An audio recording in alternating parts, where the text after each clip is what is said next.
পৃথিবীর যে যেখান থেকে ভিডিওটি দেখছেন, আশা করি সকলে ভালো আছেন। প্রতিদিনের মতন আজকে আবার একটি অন্যতম 3বার কেন বলছি পাওয়ারফুল ভিডিও। এখন আবার বললাম এরকম অনেক ভিডিও দিয়েছি, অনেক। আবারও প্রশ্ন আসে, গুরুজি এমন একটি ভিডিও দেন, এমন একটি মন্ত্র দেন অবহিত সম্পর্ক বিচ্ছেদ করার জন্য। আমি তো অবহিত সম্পর্ক বিচ্ছেদ করার জন্য দিচ্ছি ভাই, আপনারা তো বহিত সম্পর্ক বিচ্ছেদ করে ফেলেন, তাহলে কি হবে? আমি দিছি অবহিত সম্পর্ক বিচ্ছেদ করার জন্য দিয়ে থাকি, আপনারা তো বহিত সম্পর্ক বিচ্ছেদ করে ফেলেন, ভালো একটা সুখের সংসার, একটা ভালো সংসারকে নষ্ট করে দেন। তাহলে কি কি পেলেন, কি নিলেন? দিয়েছি মানুষের ভালোর জন্য, আপনি করছেন মানুষের খারাপ, তাহলে কি হবে? কাজ হবে? যদিও হয়, আপনি মনে রাখবেন আপনার খারাপ সময় সামনে অপেক্ষা করছে আপনার জন্য।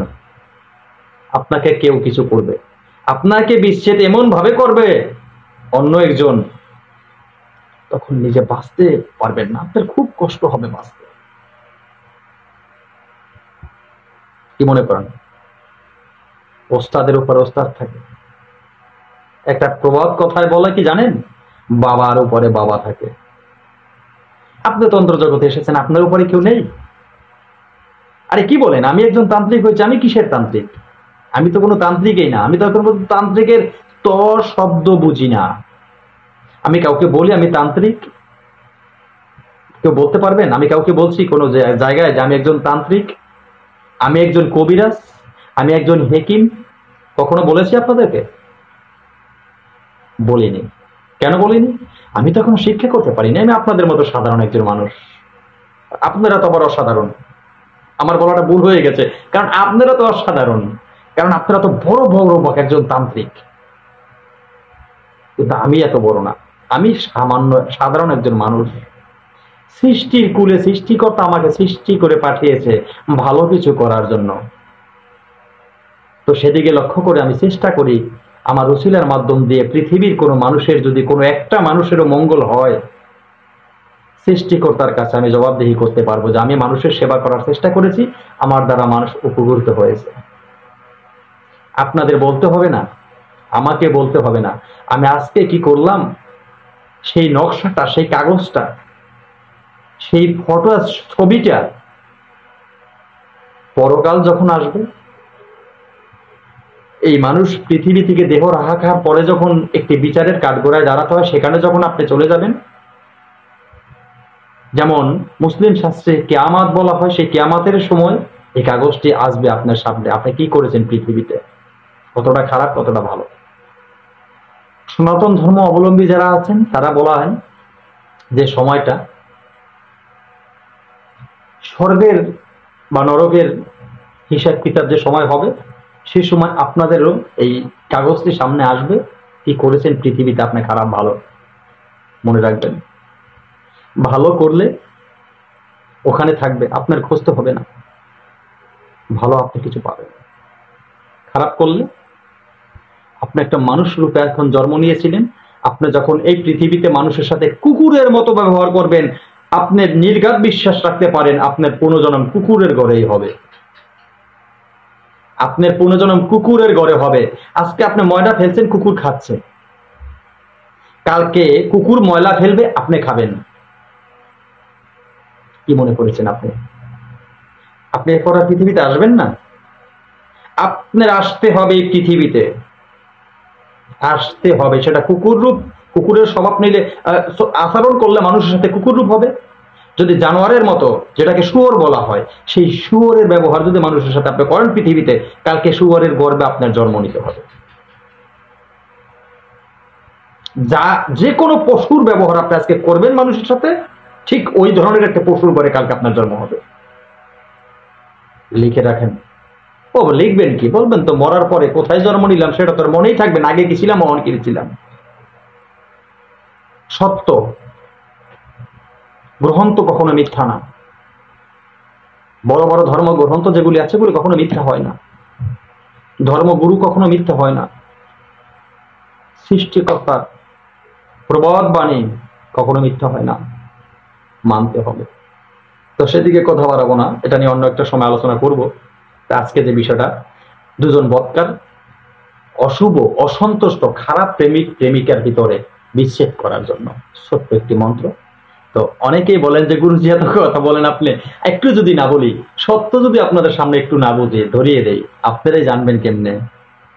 কারণ আপনাদের সামনে যখন কথা বলতে আসি না, আমার খুব ভালো লাগে, আমার খুব ভালো, যদিও আপনাদেরকে আমি দেখি না কথা বলার সময়, কথায় যে বলতেছি আপনাদেরকে সময় কিন্তু আমি দেখি না, কিন্তু আপনারা যখন কমেন্টগুলি করেন আমার মনটা খুব আনন্দ লাগে যে আপনারা আমার কথাগুলি শুনতেছেন, কথাগুলি বুঝতেছেন, আমার খুব ভালো লাগে।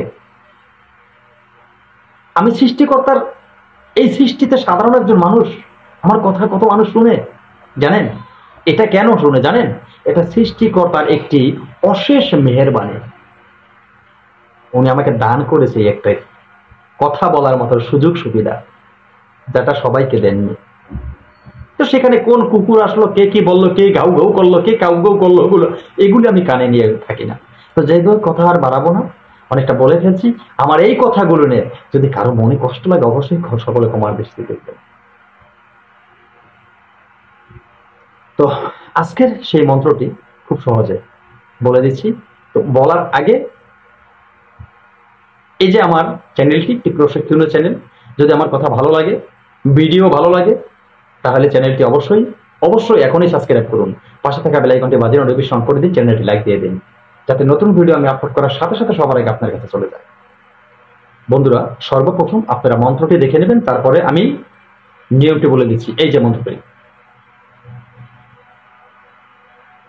আশা করি মন্ত্রটি দেখেছেন। এখন মন্ত্রটি আমি কণ্ঠস্থ খুব ধীরে ধীরে একবার বলে দেব, সোজা, একবারে সোজা সোজা। মন্ত্রটি হলো কি জানেন? লিখে রাখেন, এখন ডায়েরির সামনে নেন, লিখেন। তিত করল্লা নিমের পাত, বিষের হাড়িতে দিলাম হাত, ফলনা ফলনি বেজর কর। এতটুকু ছিল মন্ত্রটি।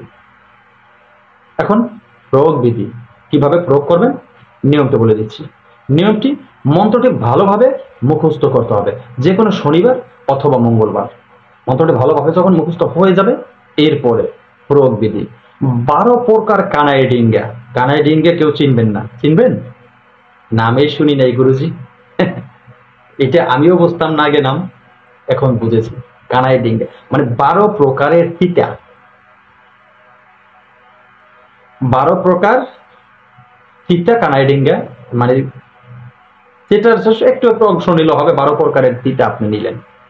এরপর তার সাথে নিবেন ঢাকের কাঠি। ওই যে পূজার মণ্ডপে যে ঢাক বাজানো হয়, ঢাক, এটাকে ঢাক বলা হয়। ওই যে এখানে পূজা হয়, সনাতন ধর্ম অবলম্বী ভাই বোন যারা আছেন তারা তো খুব সহজেই চিনেন। মন্দিরে পূজা হলে যে একটা ঢোল বলা হয়, অনেকে বলে ঢোল, এটা অনেকে বলে ঢাক, যেটাই হোক, ঢোল আর ঢাক যেটাই হোক, এই ঢাকের এই যে কিরকম বাইর হয়, সেই ঢাকের একটি কাঠি। আপনার এই ডাকের কাঠি নেবেন। এরপর তারপর নেবেন কি, শেপের মাটি, শেপের মাটি, প্রসাবের মাটি। ঠিক আছে, প্রসাবের মাটি। কার প্রসাবের মাটি? যার সাথে যার গ্যাঞ্জাম লাগাবেন, দুজনের একজনের প্রসাবের মাটি হলেই চলবে। তো এরপরে একটি বাঁশের চুঙ্গা, একটি বাঁশ কেটে চুঙ্গা তৈরি করবেন। চুঙ্গা অনেকেই বুঝেন, যারা বুঝেন না গুগলে ভালো করে সার্চ দিবেন, লিখলে চুঙ্গা পেয়ে যাবেন, বাঁশের চুঙ্গা। সে বাঁশের চুঙ্গা। তো এই বাঁশের চুঙ্গার ভিতরে আপনি এই সব জিনিসগুলি ভরবেন।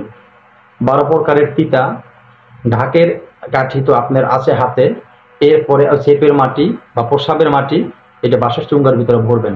ভরে আজকের বলা এই মন্ত্রটি ঢাকের কাঠি চুঙ্গার ভিতরে দিবেন। এরপরে আজকের বলা মন্ত্রটি আপনি পাঠ করবেন 3 বার। 3 বার পাঠ করবেন এবং চুঙ্গার মধ্যে 3টা ফু দিবেন। ঠিক আছে, চুঙ্গার মধ্যে 3টা ফু দিবে। তা চুঙ্গার মধ্যে 3টা ফু দিয়ে আপনি যে কোনো দুইজনার একজন, যেমন দুইজন ব্যক্তির নাম আপনি এই কাজটা করেছেন, দুইজনের একজনের বাড়ির পাকের ঘর, যেখানে পাক করা হয় সেই পাকের ঘর, সেই পাকের ঘরের যে উপরে, সেই পাকের ঘরে যে কোনো এক চালের ভিতরে যদি চাল থাকে, চালের ভিতরে চুঙ্গাটা ভরে রাখতে পারেন। যদি চাল না থাকে, যদি আপনার শহরে বাস করেন, তাই পাকের ঘরে সাদা অবশ্যই আছে, আপনি পাকের ঘরের কোনো এক জায়গায় চুঙ্গাটি রেখে দিলেন। কাজ শেষ, খেলা শুরু হয়ে গেল।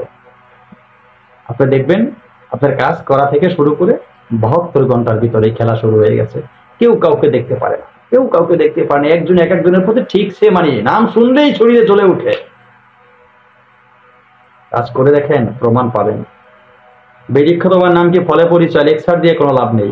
কথাটি আজকের মতো খুব ভালোভাবে বুঝিয়ে দিলাম আপনাদেরকে। তো বন্ধুরা, এখানে ভিডিওটি শেষ করলাম। নতুন ভিডিও নিয়ে সারা পর্যন্ত সকলে ভালো থাকবেন। আল্লাহ হাফেজ।